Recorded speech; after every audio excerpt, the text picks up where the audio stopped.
I hope you're having an amazing day. I wanted to share this with you around pre-screening, finding the right deals.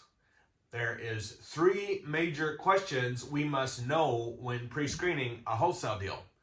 Number 1 is the price of the property. What's the asking price? They won't give that. I frequently will say something that makes them chuckle a little bit. So perhaps someone calls me and says, I have a house for sale. I say, great. What are you asking for it? They say, I don't know. I'm looking for an offer. I say, okay, absolutely. Do you know about what you would like to get? And they say, I just want an offer. So my response is usually like, no worries, we can absolutely do that. Now, are you thinking more like $1,000 or more like $200,000?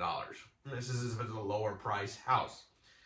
Typically, of course, let's say it's a $50,000 house or $100,000 house or $150,000, and they're asking who knows what, because they ain't told us yet. They'll usually laugh and say, well, I would love to get $200,000.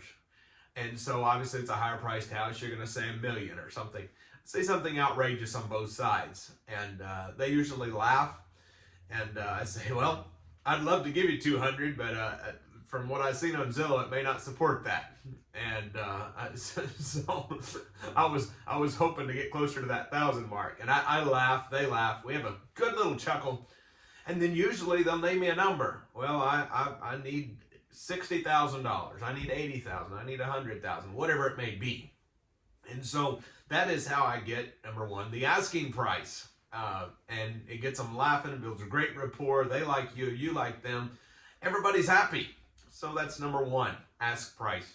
Number 2, I want to know about the property. If you're doing it virtually, always get them to send you photos or look it up online and ask them if the photos online are accurate. So I want to know about the property. Is it dilapidated? Is it gutted?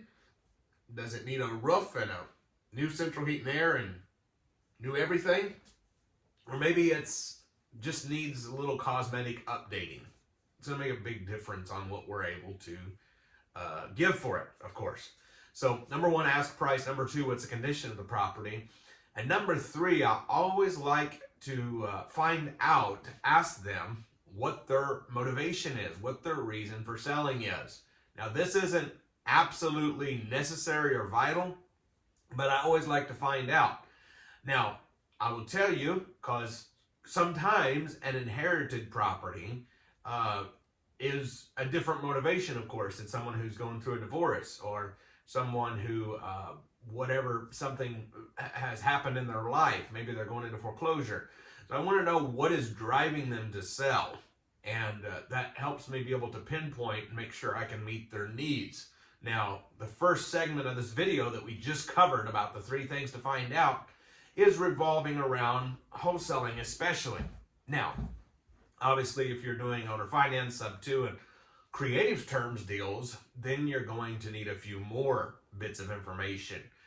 And again, regardless, either way, you're going to need to know ask price, and you need to know the condition of the property, and you want to know their reason for selling. So those are 3 key points, no matter what type of deal is. I'll be covering more in future videos on the terms deals and what information we need to get.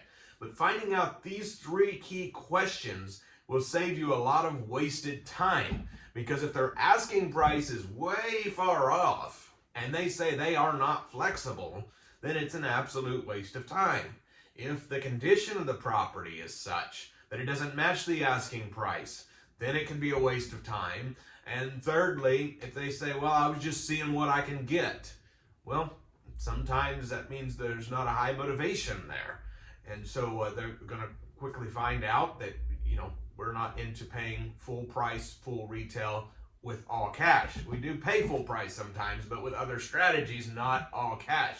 So find those 3 things out. You'll save yourself a whole bunch of time by pre-screening properly, so you're not wasting tons of endless phone calls and hours talking to people who you will never do business with.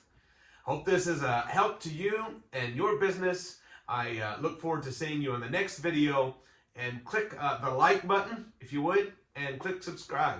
I'll see you soon.